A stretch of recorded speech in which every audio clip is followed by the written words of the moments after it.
So in my workshop, as I mentioned, I have people reflect on their life story, and then they pair up with somebody else and they share their life story. And it puts people in a position of vulnerability, of revealing.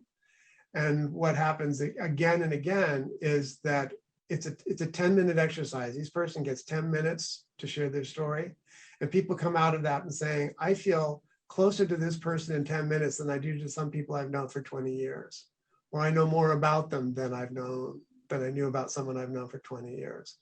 So when we connect with somebody at that sort of level of fundamental human experience, because we've all had pain, we've all had suffering, we've all had joy, but when we share those experiences with each other, we find out we are the same.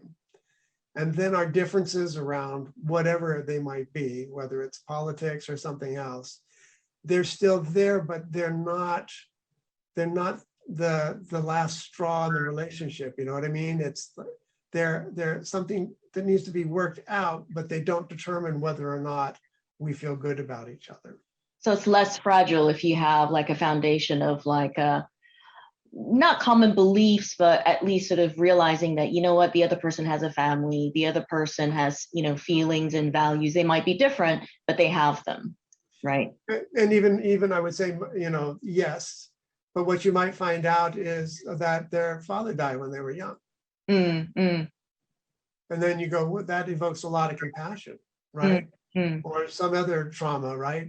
Because again, that it's that level of sharing where you have really revealed something deep that resonates, because we go, that is a human experience.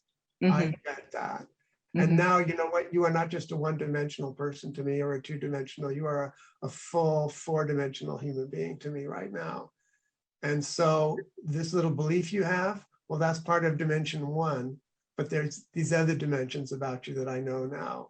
And so again, it's another way of expanding the amount of land that you're standing on with regards to that person. If they're just one-dimensional to you, there's not a lot of resilience in that relationship. There's not a lot of affection, understanding, empathy, compassion, right? None of that.